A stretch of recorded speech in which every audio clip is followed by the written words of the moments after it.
ओम गुरुर्ब्रह्मा गुरुर्विष्णु गुरुर्देवो महेश्वरः गुरुर्साक्षात् परं ब्रह्म तस्मै श्री गुरवे नमः।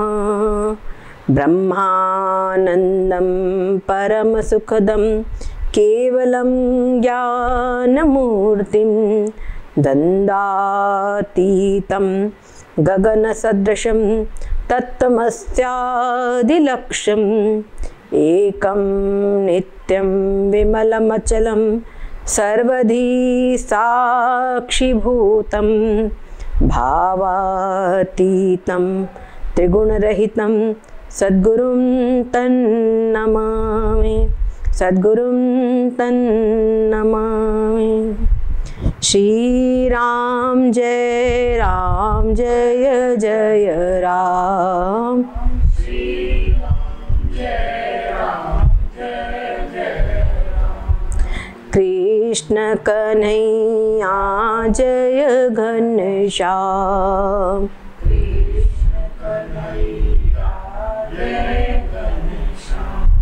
श्री राम जय जय राम, श्री राम जय जय राम। श्री राम जय जय राम, श्री राम जय राम। कृष्ण कन्हैया जय घनश्याम, कृष्ण कन्हैया जय घनश्याम।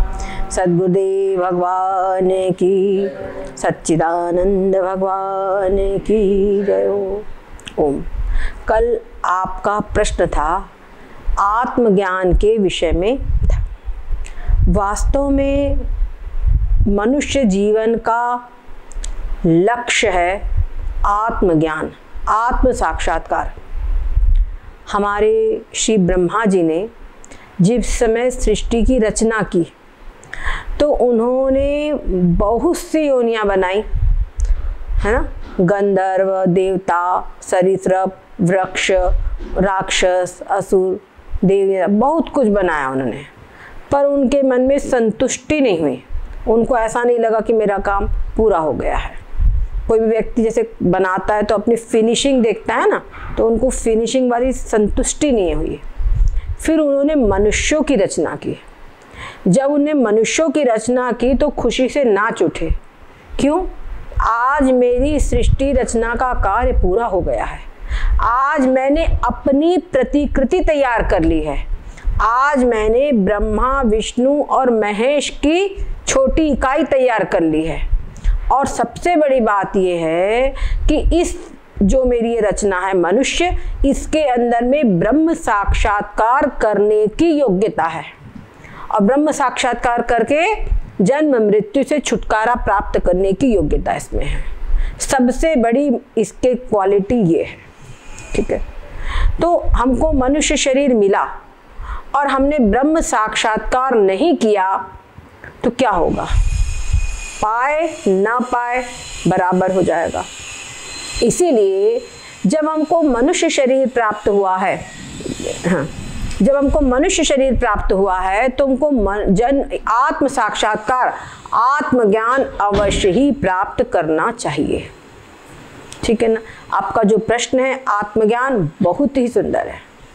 आत्मज्ञान, इसका अगर हम करें तो आत्मा का ज्ञान यानी आत्मज्ञान, ठीक है। श्रीमद् भागवत में जगह जगह पर, स्थान स्थान पर आत्मज्ञान का उपदेश दिया गया है, ठीक है। सबसे पहले और संपूर्ण जो श्रीमद् भागवत है इसका निचोड़ तो आत्मज्ञान ही है, परंतु बस वो है कि कोई समझ पावे। आप सबसे पहले हम महात्म्य ही देखेंगे, क्योंकि महात्म्य में बड़ा ही सुंदर ये प्रसंग है। आपने महात्मा पढ़ लिया है? महात्म्य में आप देखेंगे जिस समय पर जो उनका नाम क्या था, आत्मदेव जी, उन्होंने गोकर्ण से कहा कि मैं क्या करूं, जंगल जाओ। उन्होंने कहा जंगल जाओ, तो कहा जंगल जाके मैं क्या करूं? तो उन्होंने क्या बोला, जंगल जा करके तुम क्या करो, वो कहते हैं देहे स्थिमांस रुधिरे भिमतिं त्यजत्वं जायासु तादिषु सदा ममतां विमुञ्च पश्यानिशं जगदिदं क्षणभङ्गनिष्ठं वैराग्य रागरसिको भव भक्तिनिष्ठ। क्या कहते हैं, देहे स्थिमांस रुधिरे, देह यानी शरीर, अस्थि इस शरीर में अस्थियां हैं, हड्डियां, और मांस है इस शरीर में, रुधिर यानी रक्त इस शरीर में है। इसमें मतलब ये पूरा शरीर क्या है, अस्थि मांस मयो वपुः तो है। इसके अंदर में जो तुमने अभिमति का मतलब इसमें जो तुमने आत्म बुद्धि बना रखी है, जो तुमने इसको मान रखा है कि ये मैं हूं, इसका नाम है अभिमति। इसको जो तुमने स्वीकार करके रखा है कि मैं हूं, ऐसा जो मान रखा है, इस बुद्धि को त्यज यानी त्याग दो। हे पिताजी, आप इस बुद्धि को त्याग दो कि ये शरीर मैं हूं, ये देह अस्थि मांस रुधिर वाला जो शरीर है, इसका पिंड ये मैं हूं, इस बुद्धि को त्याग दो। और जब ये शरीर मैं नहीं हूं, इस शरीर में से आत्मबुद्धि को त्याग दो, तो इस शरीर के नाते सारे संबंध है। जाया मतलब पत्नी, जाया है ना पत्नी, जाया सुता मतलब पुत्र आदि, पुत्र पुत्री, जाया सुतादिषु सदा, उनमें ममता, सुन रहे हैं, उसके अंदर में जो ममता है, मेरी पत्नी, मेरा बेटा, मेरा पति, मेरी पुत्री आदि आदि सब मेरा है, ये मेरे हैं, मेरे संबंध है, मेरी बहन है, मेरा भाई है, ये जो मेरापना है, ममता है, इस ममता को त्याग दो। वास्तव में जब ये शरीर जन्म हुआ, तो शरीर को जन्म देने वाली माता, और माता के संबंध से पिता, माता पिता का संबंध किसका, शरीर का, क्योंकि शरीर को उन्होंने जन्म दिया है ना। तो शरीर मैं हूं, तो मेरी माता है और मेरे पिता है, और जब मेरी माता है तो माता की माता नानी है, पिता की माता दादी है, और उससे आप देख लीजिए पूरी श्रृंखला चली है। माता की तरफ से तो पूरा नाना मामा आदि का परिवार, पिता की तरफ से दादा दादी आदि सारी परिवार, सारी श्रृंखलाएं चली, किससे चली, शरीर के नाते। तो शरीर में जो आत्मबुद्धि है, ये शरीर मैं हूं, आत्मबुद्धि का मतलब शरीर मैं हूं, ये आत्मबुद्धि है, ये आत्मबुद्धि ही अज्ञान है, समझ रहे, यही अज्ञान है। और ये अज्ञान का नाश कैसे होगा, ज्ञान से। ऐसे अंधकार का प्रकाश कैसे होगा, ज्ञान, अंधकार का नाश होगा प्रकाश से। वैसे अज्ञान रूपी अंधकार का नाश होगा प्रकाश से, ज्ञान रूपी प्रकाश से। समझ में आ रही बात, जैसे अज्ञान अंधकार का नाश होगा प्रकाश से, उसी प्रकार से अज्ञान का नाश होगा ज्ञान से। समझ में आई बात, ये तो हमको आत्मा का अज्ञान है, मैं आत्मा हूं ये हम जानते नहीं हैं, इसीलिए बात बनी है कि मैं शरीर हूं, समझ गए, इसीलिए दिमाग में है कि मैं शरीर हूं। और जब बता दी, समझ में आ जाए कि मैं आत्मा हूं, तो स्वाभाविक है मैं शरीर नहीं हूं। तो सबसे पहले बात इन्होंने क्या बताई कि जो तुमने शरीर में आत्मबुद्धि बना रखी है, इस आत्मबुद्धि को त्याग दो। अब और उनके जो संबंधी है, उनमें जो मम बुद्धि बनी रखी है, उसको भी त्याग दो। और क्या कहते हैं, पश्यानिशं जगदिदं, पश्य, ये संपूर्ण जो संसार है, इसको तुम देखो, कैसा देखो, क्षण भंगूर। क्या है ये संसार, पूरा क्षण भंगूर है पूरा, इसके अंदर में कुछ भी नहीं है। अभी जो सामने तुमको दिख रहा है, कि जितनी देर दिख रहा है उतनी ही देर है, अब नहीं तो जैसे स्वप्न, हम जितनी देर देखते उतनी देर है, और उसके बाद में स्वप्न है क्या, बोलो, जहां आंख खुली सब गायब। तो उसी प्रकार से ये जो शरीर है, ये भी कुछ भी नहीं है, ये भी कुछ भी नहीं है पूरा पूरा।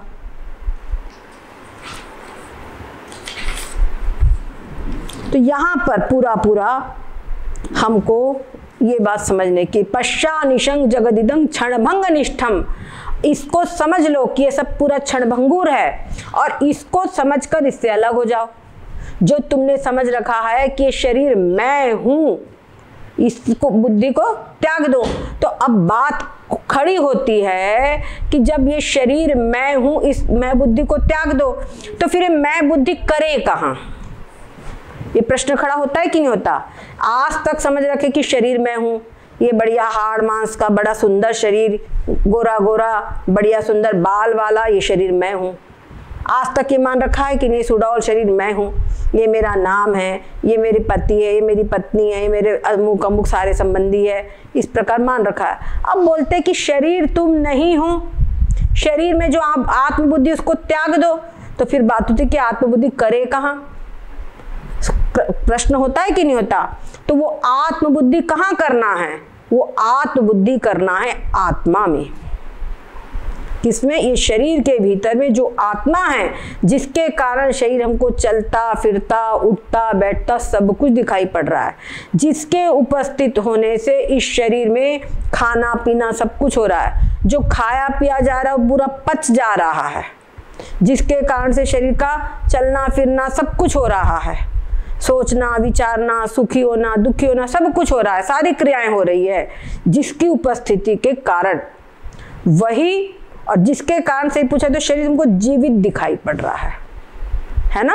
ये हमको जीवित दिखाई पड़ रहा है, वो है आत्मा। इसमें आत्मा ना हो तो शरीर, राम नाम सत्य है, शव बोलते शव यात्रा, है ना? तो जब तक इस शव में आत्मा है तब तक ये शव मंगल रूप है, शिव रूप है। शिव यानी भगवान शिव नहीं, यहाँ शिव का मतलब होता है कल्याणकारी। शिव शब्द का अर्थ होता है मंगलकारी, मंगल रूप, कल्याण रूप।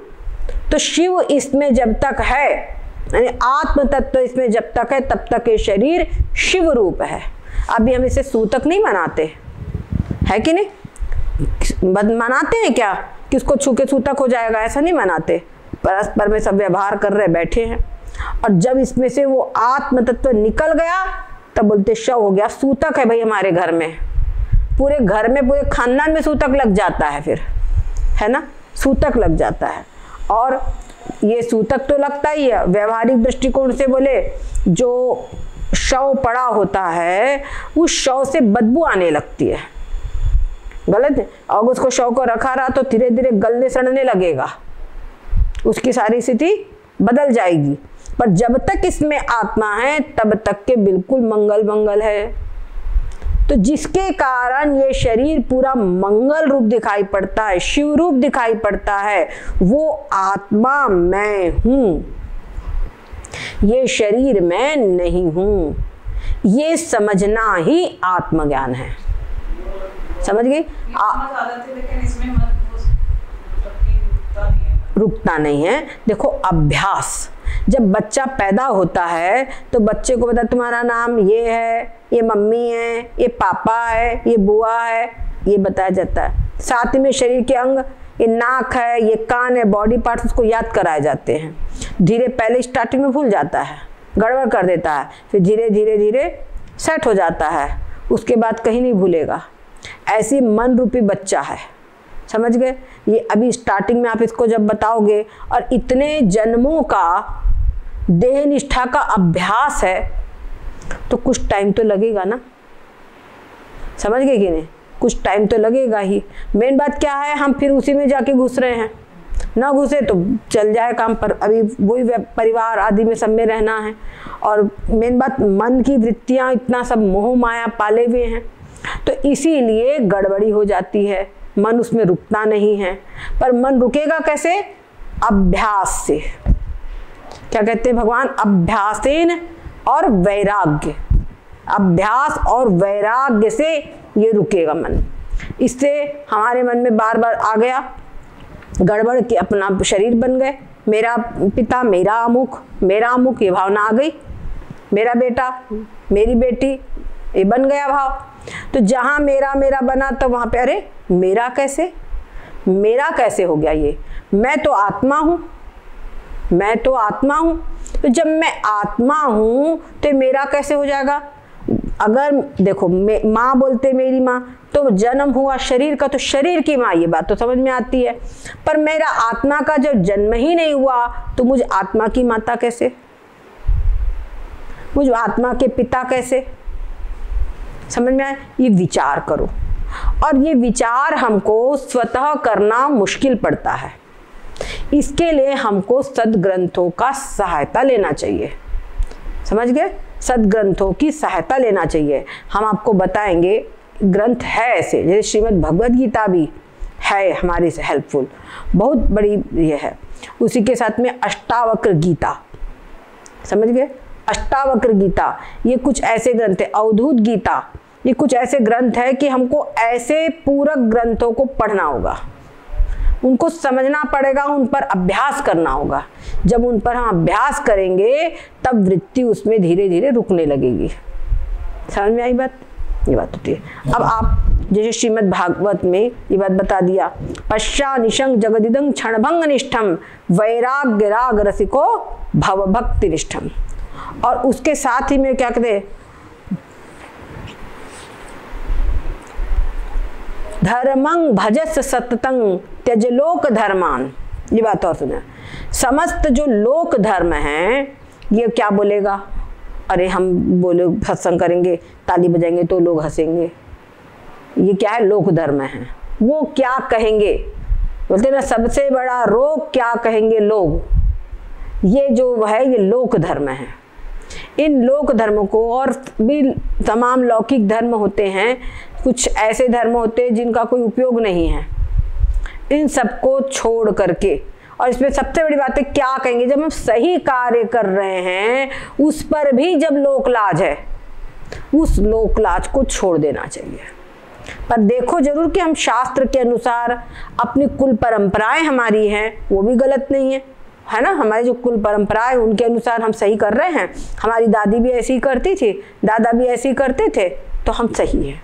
आज सबसे बड़ी बात यही हो रही है कि लोग अपने बुजुर्ग लोग के, जैसे सास है उसके पास बहू रहती ही नहीं है, प्रायः होता है कि उसका पति कहीं सर्विस करता है तो वो भी चली, वो क्या करेगी? जहाँ उसको रखा जाएगा वो रखेगी, उसमें उसकी कोई गलती नहीं।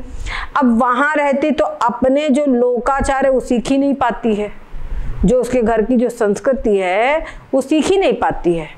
तो हमारा ऐसा मतलब नहीं कि उन संस्कृतियों को छोड़ दो, उन लोगों को छोड़ दो, वो सब तो करना चाहिए। उसी से हमारा सनातन धन, हमारी सनातन संस्कृति जिंदा है।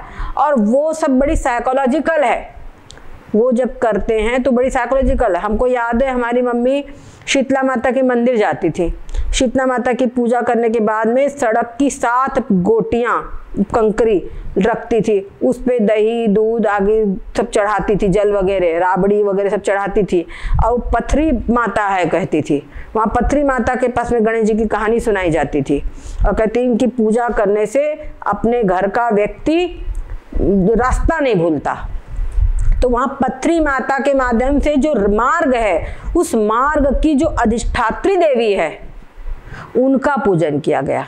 तो यहाँ बुद्धि क्या बनी कि जो मार्ग है ये कंकड़ है, इनमें भी भगवान है। समझ गए? नीम की पूजा करो तो नीम की पूजा करो तो नीम के अधिष्ठात्री देवता की जो हम पूजा कर रहे हैं इसमें भी भगवान है। ये हमारी भगवत बुद्धि हुई कि नहीं हुई? तो हर जगह ऐसे तो हम मानेंगे नहीं, तो अरे भगवान है, एक नाग देवता उनकी पूजा करो इसमें भगवान है। तो धीरे धीरे हमारी वृत्ति में सब कहीं भगवत दर्शन वाला संस्कार आ रहा है, भगवत दर्शन का संस्कार वो बीज बोया जा रहा है।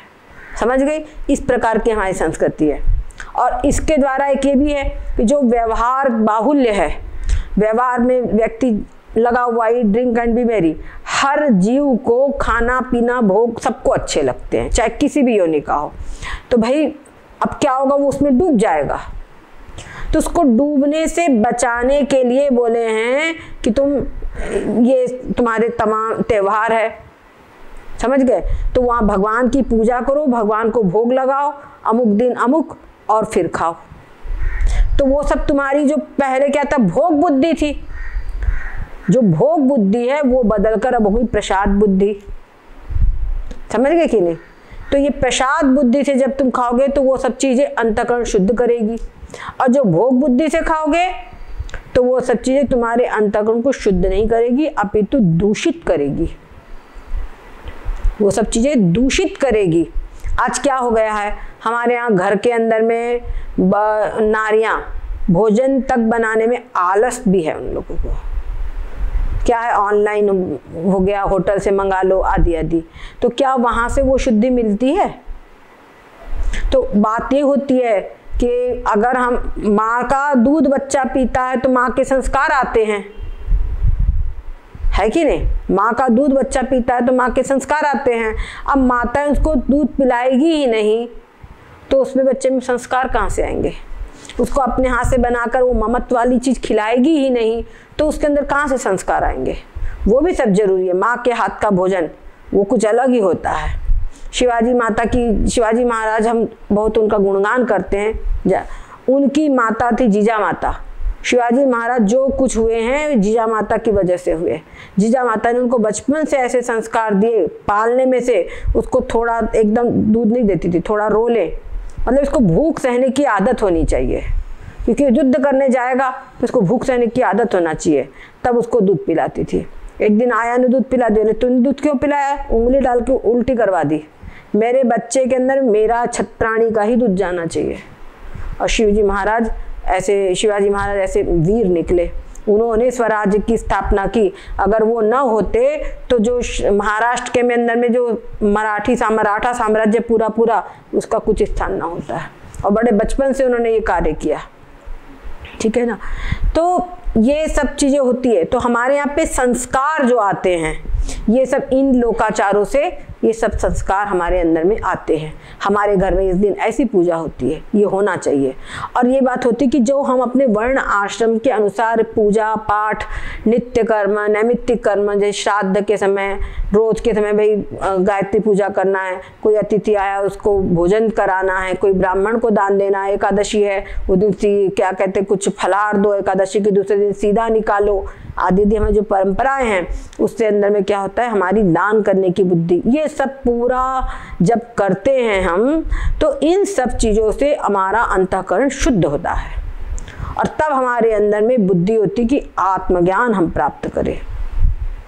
हमारा अंतःकरण इस योग्य बनता है कि हम आत्मज्ञान प्राप्त करें।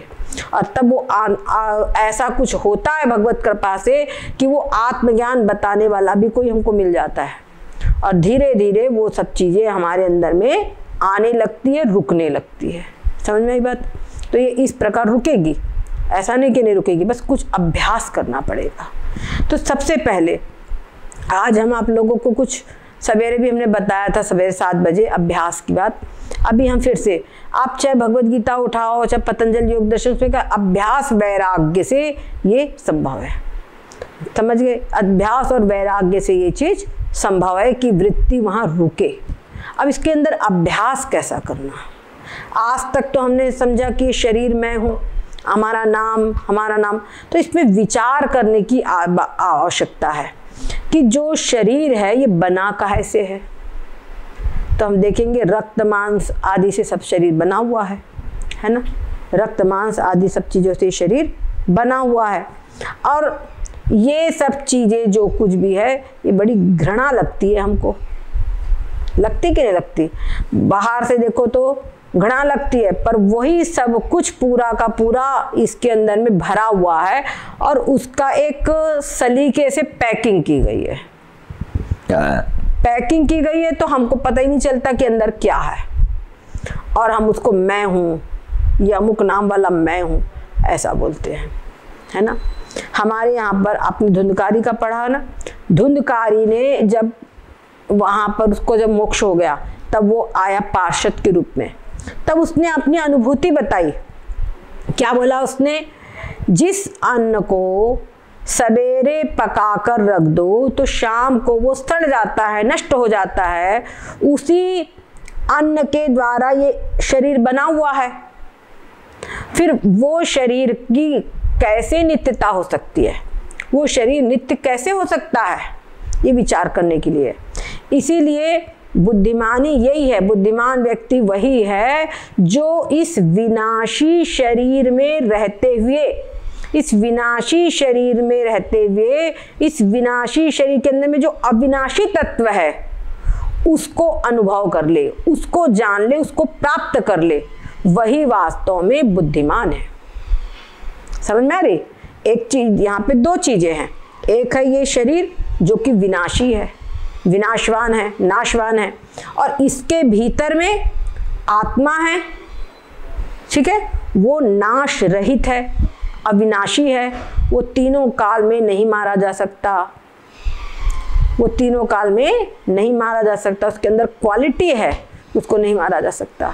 आप श्रीमद् भगवद गीता उठाओ, भगवद गीता का दूसरा अध्याय, भगवद गीता का जो दूसरा अध्याय उसमें 11 से लेकर 30 तक श्लोक, इन सभी श्लोकों को आप क्रमबद्ध तरीके से पढ़िए। सबसे पहले तो आप थ्योरी समझिए, समझ रहे हो ना, पहले आप थ्योरी समझिए, क्रमबद्ध तरीके से उनको सबको समझिए। आप देखेंगे वहां पे बराबर भगवान ने क्रमबद्ध तरीका है। ये अर्जुन को जो बताया है कि अर्जुन तू सोच रहा है कि ये सब मारे जाएंगे, अर्जुन का क्या था कि सब मारे जाएंगे, तो अर्जुन ये सब मारे जाएंगे, जो अर्जुन का शौक था, तो बोले ना तो ऐसा है कि ये राजा लोग नहीं थे, और ना तो ऐसा है कि तू नहीं था, ऐसा है कि मैं नहीं था, समझ गए, और ऐसा नहीं है कि हम लोग सब कभी नहीं रहेंगे। तो यहाँ बात खड़ी होती है कि अभी सब सामने दिखाई पड़ रहा है, युद्ध होगा, फटाफट सब कट मर जाएंगे, और भगवान कह रहे हैं कि हमेशा रहेंगे, ये कैसी बात है? विरोधाभास है कि नहीं है? तो वहां पर ये बात समझ में आती है कि भगवान इन शरीर से अलग किसी और चीज के लिए कह रहे हैं, और वो चीज है आत्मा, वो चीज है आत्मा। इस प्रसंग को पूरा 30 तक आप पढ़ लीजिएगा बहुत शांति पूर्वक, ठीक है ना। अभी हम लोगों के पास इतना समय हो तो हम ही चलाएं उसको, इसमें हमने थोड़ा सा डाला भी है, पर उसको बहुत सुन, लेकिन उसको समझ के पढ़ने की जरूरत है ऐसे। और अब सब पढ़ना तो उसको कुछ और दिखाई पड़ेगा, ठीक है ना। तो क्या बोलते हैं कि जो आत्मा है, कहते हैं ये जो आत्मा है ये देहि नित्यम अवद्योहं, ये जो देही है, एक है देह और एक है देही। वहां भगवान ने बताया ना, एक है देह और एक है देही। तो देह ये और इसमें रहने वाला देही, ऐसे घर और घरी, घर में रहने वाला ग्रही, ऐसे गृहिणी बोली जाती है, घर में रहने वाली गृहिणी। तो घर जो मकान और मकानी, उसी प्रकार से देह और देही, शरीर और शरीरी। तो ये जो है शरीर है, और शरीर में रहने वाला जो आत्मा है वो है शरीरी, ठीक है। तो कहते हैं जो शरीरी है वो नित्य है, और जो शरीर है वो नाशवान है, वो अनित्य है।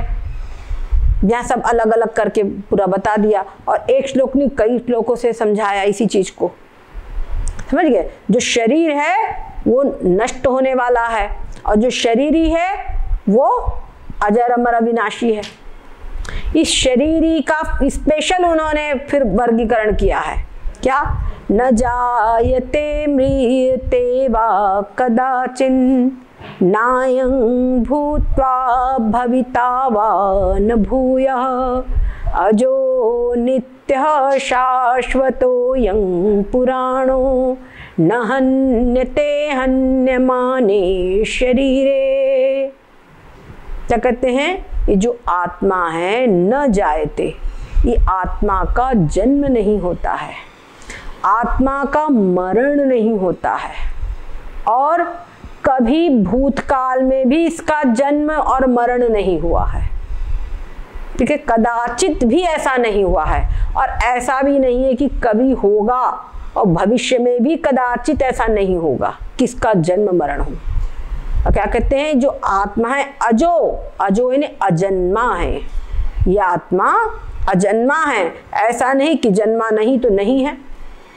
जैसे खरगोश के सिंग, खरगोश के सिंग वो उत्पन्न नहीं हुए, पर वो है ही नहीं, उनका अस्तित्व ही नहीं है, ऐसा नहीं। बंध्या का पुत्र, उसका अस्तित्व ही नहीं है, ऐसा नहीं है। आत्मा का अस्तित्व है, ये जन्मा नहीं है, पर इसका अस्तित्व है, क्योंकि ये अजन्मा है। ये जन्म रहित है, ये सदा से है।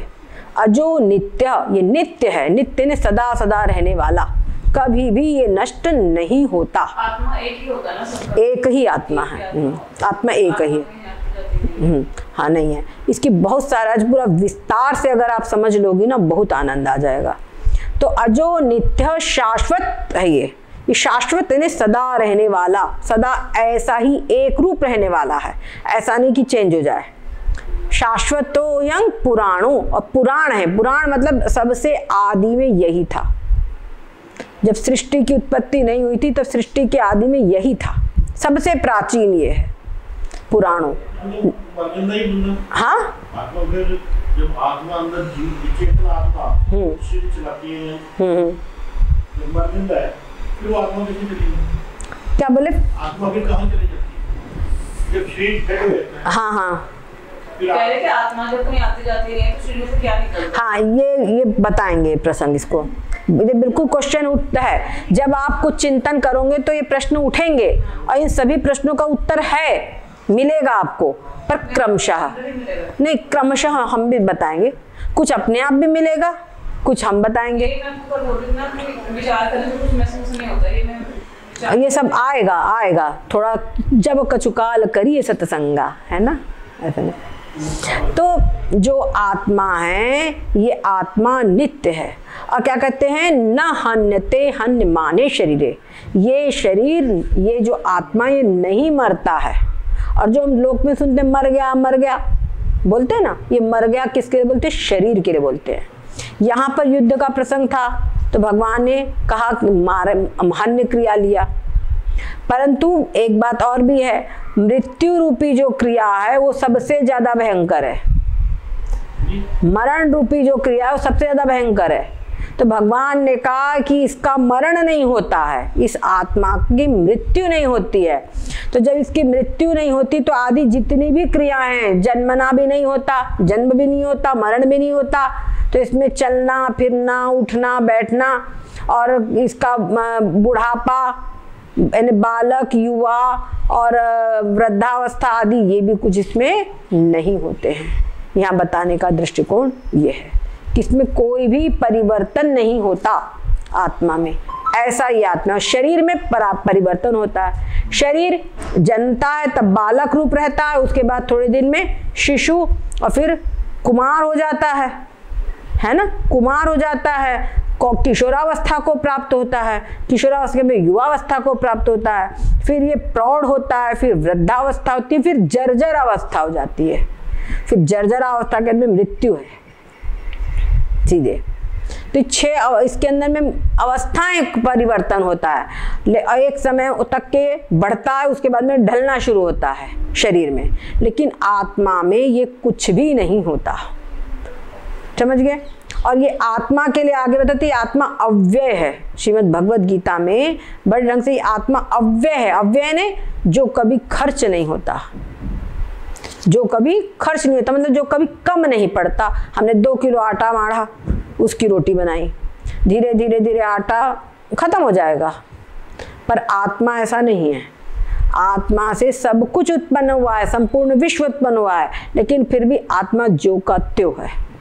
आत्मा खत्म नहीं होता, खर्च नहीं होता, इसलिए आत्मा अव्यय है। हर स्थिति में ये जैसा का तैसा वैसा ही रहता है, इसमें कोई परिवर्तन नहीं होता।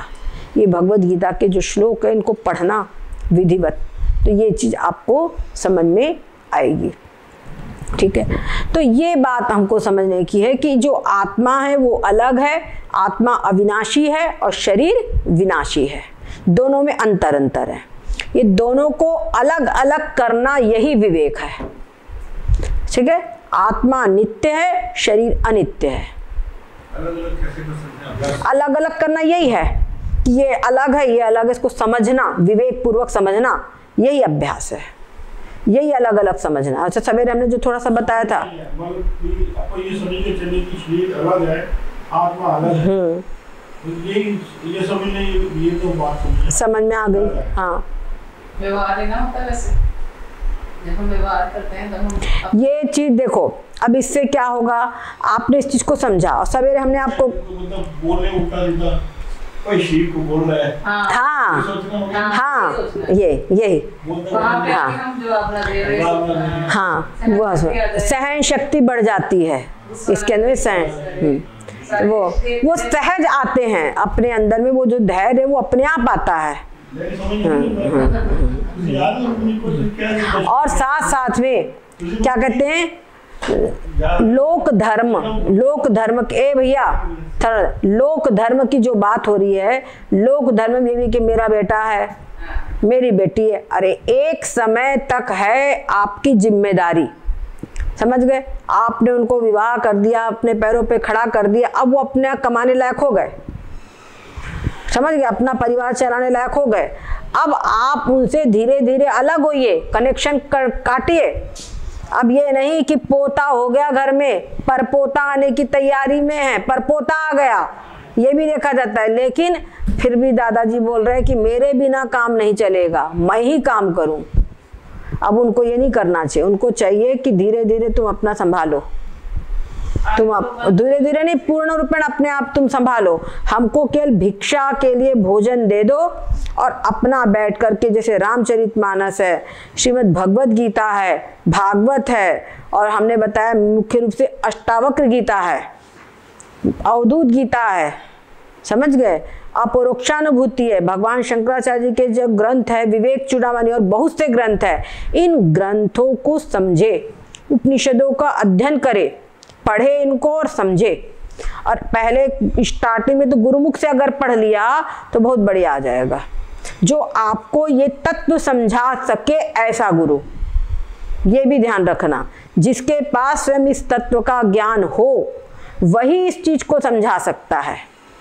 नहीं समझ गए? जैसे दीपक है तो दीपक खुद जलता होगा, उसमें तेल बत्ती है और वो जल रहा होगा तो ही वो किसी दूसरे दीपक को जला सकता है, और नहीं तो कुछ नहीं होगा। कागज में वो कैलेंडर वाला जो दीपक है वो कुछ नहीं काम करेगा, समझ गए? तो जो जिसके पास ये ज्ञान स्वयं हो वो जब समझाएगा तब ये बात चित्त में आएगी। कहते ना गुरु की दृष्टि से होता है। तो गुरु की दृष्टि क्या है?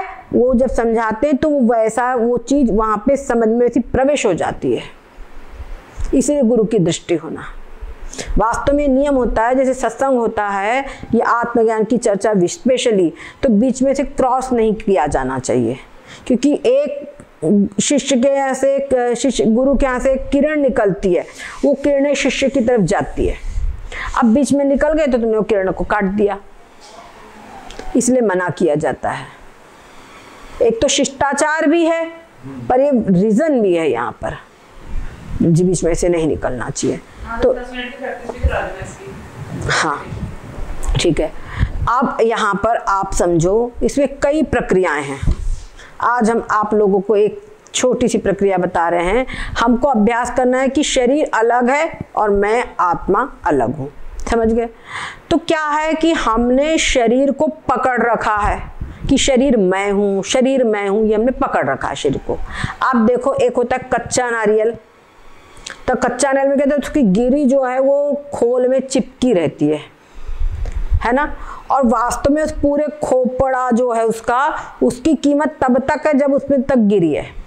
केला है तो केला के एक छिलके की कीमत तब तक है जब तक उसमें गिरी है, और यदि उसमें छिलका में वो ना होवे, मतलब उसमें जो गिरी है वो ना होवे, तो केले का छिलका हम रखेंगे क्या? मूंगफली है, मूंगफली का छिलका रखेंगे तब तक उसमें दाने हैं, और यदि दाने निकल गए तो हटाओ उसको, फिर कचरा है। उसी प्रकार से समझ लीजिए कि ये छिलका पूरा है, इसकी कीमत तब तक है जब तक अंदर आत्मा है। अगर इसमें से आत्मा निकल गया तो ये भी छिलका कचरा, इसको निकाल देते हैं बाहर। तरीका कुछ और होता है पर निकाल दिया जाता है, सही बात है ना? हमारे यहाँ पर चींटी चाटी मरती है तो उनको हम कैसे धक्का मार के निकाल देते हैं, कोई वैल्यू नहीं। पर जरा एक एक परिवार का मेंबर देखो तो उनके हिसाब से बड़ा दुख उसी हो जाएगी। उसी प्रकार से कहीं रेलवे वगैरह का कहीं एक्सीडेंट होता है तो वहां पर जिंदा कुछ मुर्दार, कुछ जो अधमरे रहते बेहोश जैसे, ऐसे उनको भी धड़ाधड़ निकाल देते हैं, पूरा कचरा सामान ये होता है। समझ गए। वहां पर इतनी लाशें, भूकंप वगैरह आए तो इतनी लाशें, तो अपन लोग जैसे चींटी हकालते वैसी तो वो हकालते हैं, सही बात है कि नहीं है। तो वही कीमत है, वो पूरा कचरा ही है। तो अब बात है कि हमको ये अभ्यास करना है कि शरीर अलग है और मैं अलग हूं। तो शरीर अलग है मतलब शरीर का सिर से लेके पैर तक और पैर से लेकर सिर तक सब अंग अलग है, और इसके भीतर में मैं हूं, इस शरीर का जानने वाला। ठीक है, तो अपन अभ्यास करो तो सिर जैसे है। अब देखो एक बात समझ लो, सिर है, सिर में दर्द होता है तो तुम जानते हो कि नहीं जानते हो, और दर्द नहीं होता तब भी जानते हो। कान है, कान के अंदर में सुनाई देता है तो हम जानते हैं, नहीं सुनाई देता है तो भी जानते हैं। दर्द वगैरह होता है तब भी जानते हैं, नहीं होता तब भी जानते हैं, है ना। ऐसी सारे अंगों की बात है। तो जो सिर है, सिर को हम जानते हैं, तो जिसको जानते हैं उससे अलग होते हैं। ये तो पक्की बात समझ में आ रही ना। जिसको जानते हैं तो एक जानने वाला होता है और एक जानने में आने वाला होता है ना। जैसे पर्स है तो पर्स जानने में आ रहा है, दिखाई दे रहा है, ठीक है, तो पर्स अलग है और इसको देखने वाली आंख अलग है। यहाँ थोड़ी देर के लिए बोले पर्स अलग है, हम अलग है ना। तो जैसे ये पर्स अलग है और हम जानने वाले अलग है, वैसे सिर अलग है और सिर के जानने वाले आत्मा हम अलग है। कान अलग है, कान को जानने वाले आत्मा, मैं आत्मा अलग हूँ। आंख अलग है, आंख को जानने वाले मैं आत्मा अलग हूँ। नाक अलग है क्योंकि नाक को मैं जानता हूँ, नाक अलग है, मैं अलग हूँ। मुंह अलग है, मैं अलग हूँ। कंठ अलग है, मैं अलग हूँ, इसको कंठ को मैं जानता हूँ। कंधे अलग है, मैं अलग हूँ। हाथ अलग है, मैं अलग हूँ। पीठ अलग है, मैं अलग हूँ। और धीरे धीरे आप उतरते जाइए। छाती अलग है, मैं अलग हूँ। कमर अलग है, मैं अलग हूँ। और ये जो पैर आदि है ये अलग है, मैं अलग हूँ। घुटने अलग है, मैं अलग हूँ। पिंडलियाँ आदि ये सब अलग है, मैं अलग हूँ। और पंजे अलग है, एड़ी अलग है, मैं अलग हूँ। पैर का अंगूठा अलग है, मैं अलग हूँ। और ऐसे होल आप समझ लो कि पूरा पूरा जो शरीर है वो अलग है और मैं अलग हूँ। ये आप ऐसा चिंतन कीजिए, आपको लगने लगेगा कि ये सब कुछ अलग है और अंदर में मैं अलग हूँ।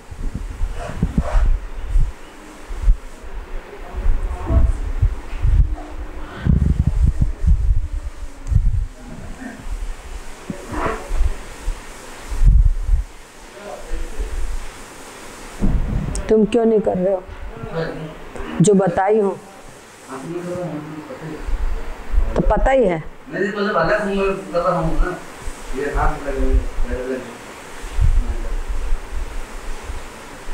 आप भी कीजिए। पूरा शरीर अलग है और अंदर में आत्मा अलग हूँ।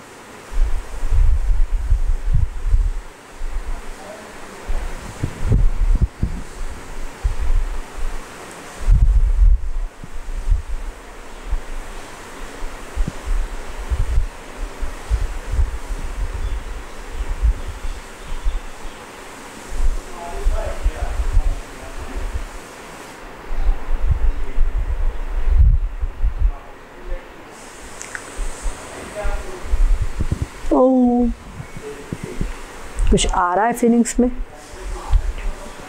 बस ये आ गया। अभी शरीर अलग है, मैं आत्मा अलग हूँ। ऐसे चुपचाप शांत चित्त से रहिए।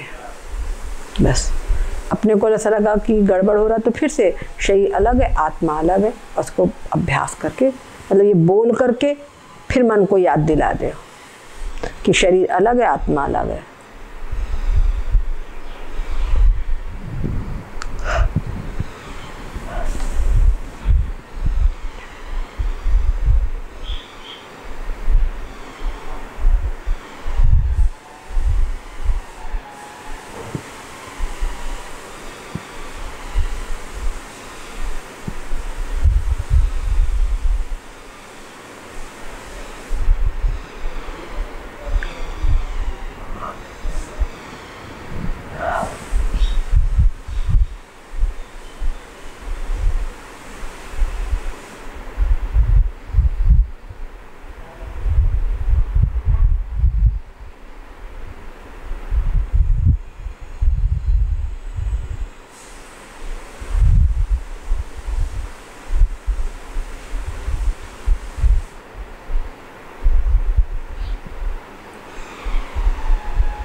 ओम। आया कुछ फीलिंग्स में, मन शांत हुआ। अब इसका अभ्यास आपको दिन में टाइम बना करके 3 बार तो जरूर करना है। उसके अतिरिक्त आप जितने बार कर लो बहुत अच्छा। तो एक तो रात को सोते समय और सवेरे उठ करके, ठीक है, ये तो जरूर। हाँ, क्या हो जाता मन? घूम जाता है कि हम हैं कौन। हाँ, वो कोई बात नहीं, वो मतलब मन वो हो जाता है, मतलब शांत हो जाता है ना, यही तो कह रही हो। ये मतलब वो अंदर में वो उसमें वो तो ठीक है। हाँ, दुनिया भर के कोई विचार चलने लगे, हाँ तो बस, हाँ बस वो एकदम शांत चित्त हो जाता है। पर वो जो आत्मा है, जो नहीं पता चल रहा, बोल रहे हैं मैं कौन हूँ, वही मैं चेतन आत्मा हूँ। ये ध्यान रखना, मैं चेतन आत्मा हूँ। मेरे कारण पूरे शरीर को सत्ता स्फूर्ति मिल रही है, पूरा शरीर चेतन की तरह दिखाई पड़ रहा है। इस प्रकार अपना चिंतन करना चाहिए। इसमें ये भी ऐड कर सकते हैं ना, मन भी नहीं, हाँ मैं नहीं हूँ, वो है ना, मनो बुद्धि अहंकार चित्तानि नाहं, वही है। मैं मन भी नहीं हूँ, बुद्धि भी नहीं हूँ, चित्त भी नहीं हूँ, अहंकार भी नहीं हूँ, और मैं कुछ भी नहीं हूँ, सब कुछ मैं नहीं हूँ, मैं आत्मा हूँ। जैसे कि आप हैं, आपका नाम पूजा है, आप पूजा हो तो क्या आप सुमन हो? सुमन हो, कभी आपको भ्रम होगा क्या? बोलो, कभी भ्रम होगा क्या? तो वैसे ही जब मैं आत्मा हूँ तो मैं मन कैसे हो सकता हूँ? जब मैं आत्मा हूँ तो मैं बुद्धि कैसे हो सकता हूँ? जब मैं आत्मा हूँ तो मैं शरीर कैसे हो सकता हूँ? वो भी बोल रहे थे ऐसे, तो वो कह रहे थे सबको छोड़ते जाओ, कि जैसे मैं मन भी नहीं हूँ, मैं बुद्धि भी नहीं हूँ, मैं ये भी नहीं हूँ, मैं ये भी नहीं हूँ। जो लास्ट में चीज बचेगी वो कुछ बचता नहीं, तो नजर नहीं आता फिर वहाँ पे जाके। बस नहीं बचता नहीं कुछ भी आके, पर वो कुछ भी नहीं बचा, इसको जानने वाले तुम हो कि नहीं हो? ये बताओ। जो कुछ भी नहीं बचा है, इसको जानने वाला कौन है? ये तुमने जाना कि नहीं? अंदर कुछ भी नहीं बच रहा है, ये कुछ भी नहीं बच रहा है, इसको जानने वाले तुम हो। वहाँ जिसको जानने वाला है वो तुम हो, वो तो हो, वो मैं हूँ। समझ गए? उसके लिए अहम बोला जाता है, जो जानने वाले हैं। हमने जाना कि कुछ भी नहीं बचा, गहरी नींद में सो गए, गहरी नींद में सो गए, और जब सोकर उठते तो क्या बोलते हैं? ऐसे सुख से ऐसी बढ़िया नींद आई, कुछ भी नहीं जाने, ऐसी बढ़िया नींद आई कि कुछ भी नहीं जाने। तो ऐसे सुख से सोए कि कुछ भी नींद नहीं, बड़ी सुख की नींद सोए। तो स्वप्न जो सुषुप्ति अवस्था है, वहां पे एक तो अपने सुख का अनुभव किया, दूसरा अनुभव किया कुछ भी नहीं जाना, कुछ भी नहीं जाना इसका अनुभव किया। समझ गए? तो कुछ भी नहीं जाना इसका अनुभव करने वाले आप हो वहां, और सुख का अनुभव किया ना, तो सुख के अनुभव करने वाले भी वहां पर हो। और वो सुख काय का है? वो आत्मा का ही आनंद है, वहाँ आत्मा सुखी है वो। समझ में आ रहा है? ऐसी बात है। तो मेरे कुछ भी नहीं बचा, तो कुछ भी नहीं बचा अंदर में, वो जो शेष है, जो जानने वाला है, वही मैं जानने वाला हूँ। कुछ भी नहीं बचा को जानने वाला जो है वो मैं हूँ। समझ गए? ये बात हमको यहाँ पे समझनी है। और इसके लिए देखो, एक अजपा जब निर्वृत चल ही रहा है सहज रूप से, श्वास अंदर जा रही है, बाहर आ रही है। समझ गए? श्वास भीतर जा रही है, बाहर आ रही है। तो इसके अंदर में आप देखो, जब अंदर जा रही है तो ये आत्मा में हो रही है। सो संस्कृत में सह होता है, सह का मतलब होता है वह, सह का मतलब होता है वह, और अहम यानी मैं। तो सह मतलब वो आत्मा, वो आत्मा मैं हूँ। ये चिंतन बराबर चल रहा है। ये शरीर मैं नहीं हूँ, आत्मा मैं हूँ। परंतु क्या है, कोई बिरला जान पाता है इसको, समझ नहीं पाता। बिन सतगुरु यह लखे न कोई, ये वाली बात है। समझ में आई बात को? तो ये बात हमको बहुत अच्छी प्रकार से समझने की है। अब आप कल फिर से अगर आओगी तो हम इसी से पूरक आपको बातें बताएंगे। ये जो श्रीमद् भागवत है, इस श्रीमद् भागवत में भी आपको क्या है, तमाम कहानियां हैं। और उन कहानियों के भीतर में, जैसे अब ये गोकर्ण की कहानी आई, वो उसकी क्या कहते, देहेस्तिमान रुधिरे, तो ये कहानी के भीतर में पिता को उन्होंने उपदेश दिया, वो है वर्णन। परंतु प्रायः क्या होगा, कहानी तो चल जाएगी, उपदेश छूट जाएगा। समझ गए ना? तो आपको भागवत जब पढ़ना है तो आप उन उपदेशों को मार्क कीजिए। एक लाल रंग की पेंसिल रखिए, देखो ये हम लाल रंग की पेंसिल रखे हैं, पेंसिल रखिए और वो जहाँ पर उपदेश आता है वो उपदेशों को आप मार्क कीजिए। क्या उपदेश दिया? जैसे वो गोकर्ण ने अपने पिताजी को उपदेश दिया, गोकर्ण ने अपने पिताजी को उपदेश दिया, वो उपदेश को हम छोड़ दे तो क्या मतलब हुआ? कुछ नहीं। उसी प्रकार से जो धुंधकारी आया जब वापस, तो धुंधकारी ने बड़ा सुंदर ज्ञान दिया है, धुंधकारी ने बहुत सुंदर ज्ञान दिया है वहां, उसका जब उद्धार हुआ है। देखो उनने क्या है, प्रेत उवाच, ये इसको मार्क करो। क्या कह रहे हैं कि क्या कह रहे हैं, मेरी मुक्ति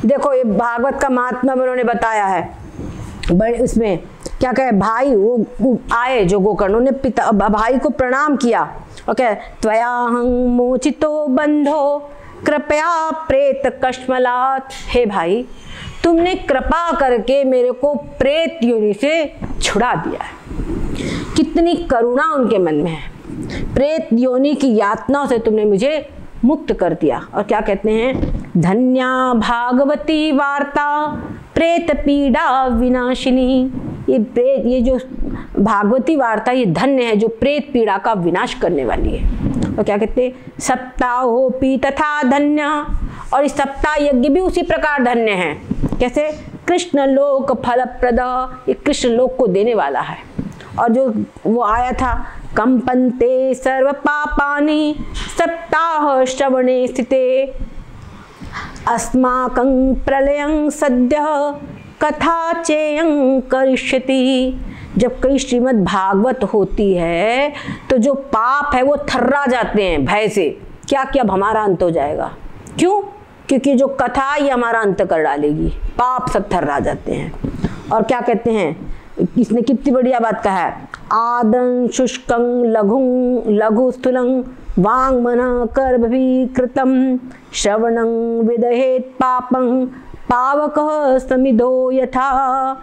जैसे अग्नि होती है, वो अग्नि जैसे गीला हो, सूखा हो, छोटा हो, बड़ा हो, कैसा भी, मतलब जो अग्नि होती है वो जैसे लकड़ी को जला डालती है, उसी प्रकार से ये जो कथा है, ये भागवत कथा, ये कैसा भी पाप हो, छोटा पाप हो, बड़ा पाप हो, कैसा भी पाप हो, उस पाप को नष्ट कर डालती है। और क्या कह रहे हैं, अस्मिन् वै भारते वर्षे सूरिभिर्देव संसदि अकथा श्राविणं पुंसां निष्फलं जन्म कीर्तितम। कहते देवताओं की सभा में, भारतवर्ष में श्रीमद् भागवत की कथा जो लोग नहीं सुनते उनका जन्म वृथा है, उनका जन्म ही वृथा है। और कहते हैं किंग मोहतो रक्षितेन सुपुष्टेन बलीयसा अध्रुवेण शरीरेण शुक शास्त्र कथांग विना। अगर इस मोह से इस शरीर को खूब पुष्ट किया, खूब खिलाया पिलाया, खूब बॉडी बनाया, कहीं जिम गए, ये कर, खूब बॉडी बनाया, लेकिन इस अध्रुव शरीर से तुमने भागवत कथा नहीं सुनी। भागवत कथा मतलब आत्मज्ञान की वार्ता नहीं सुनी। भागवत कथा का मतलब वास्तव में आत्मज्ञान की वार्ता ही है। आत्मज्ञान नहीं सुना तुमने तो क्या बोलोगे, इस शरीर से क्या मतलब है फिर। समझ गए? हमने अपने पैसा हमने जब कमाते हैं, किस लिए कमाते हैं, जरूरत पड़े बच्चों की पढ़ाई करे, बच्चों की कोई आवश्यकता पड़े, खाना पीना, कोई बीमारी हारी, इसके जमा करते हैं। और वैसा कुछ अवसर आया, उस पैसे को खर्चा नहीं किया तो क्या बोलते हैं, अरे इसके लिए इसका उपाय नहीं किया तो फिर हमारे पैसे का पर क्या प्रयोजन है, बोलते हैं ना। वैसे ही ये जो शरीर है, ये शरीर हमको मिला है आत्मज्ञान की प्राप्ति के लिए, और इस शरीर से हमने आत्मज्ञान नहीं प्राप्त किया तो क्या मतलब इस शरीर का, ये यहाँ पे कह रहे हैं। अस्थि स्तंभं स्नायुबद्धं मांस शोणित लेपितम। क्या कर रहे हैं? अस्थि, अस्थि रूपी स्तंभ है शरीर में, और स्नायुबद्धं, जो स्नायु हैं होते हैं उनसे, जो नाड़ियां उनसे बंधे हैं समझो वो, और मांस शोणित लेपितम, उसके ऊपर मांस छाया हुआ है, उसमें जैसे हम लोग गारा वगैरह रहता है ना वो छापते हैं, जैसे माँ उसके ऊपर में छपा हुआ है, और उसके बाद में उसमें रक्त आदि है, उससे पूरा लेपन है, और उसके ऊपर में फिर क्या? चर्मावनदं, फिर उसके में चर्म मड़ दिया गया है, अंदर का पूरा छुप गया, बढ़िया ऊपर का दिखने लगा। चर्मावनदं दुर्गंधं, पर ये कैसा है? वास्तव में अंदर से दुर्गंधं पात्रं मूत्र पूरिशयो, समझ गए? मल मांस का ये पूरा करा, मूत्र पुरुष, पुरुष का मतलब विष्ठा, विष्ठा होती है उसका पात्र है ये शरीर पूरा। तो गलत तो नहीं बोल रहे हैं, सबकी अनुभूति है ना। और कहते जरा शोक विपाकार्तं रोग मंदिर मातुरम, और ये कैसा है? जरा, जरा मतलब बुढ़ापा, शोक विपार्तम, इससे सब ये पीड़ित रहता, वृद्धावस्था, शोक के कारण ये परिणाम में दुख रूप ही है, और रोगों का मंदिर है ये, इसमें रोग हमेशा रहते। शरीरं व्याधि मंदिरम, आप सब लोग अपने अपने शरीर को देख लो, कुछ ना कुछ लगा ही रहेगा, कहीं पैर दर्द, कहीं सिर दर्द, कितने डॉक्टर है, पर डॉक्टर के भी कुछ ना कुछ बना रहेगा, समझ गए कि नहीं? कुछ ना कुछ, कहीं पे ज़्यादा खा लिया तो गैस ही बन गई, कुछ ना कुछ बना ही रहेगा, एकदम स्वस्थ रह ही नहीं सकता, है ना। अब फिर क्या बोल रहे हैं? दुष्पूरं दुर्धरं दुष्टं सदोषं क्षण भंगुरम। ये दुष्पूरं, ये रोम रोम में इसके दोष ही भरा हुआ है, और क्या होता है? ये क्षण भंगुर है, हर क्षण ये भंग हो रहा है, नष्ट हो रहा है, पर वो हमको अनुभव में नहीं आता।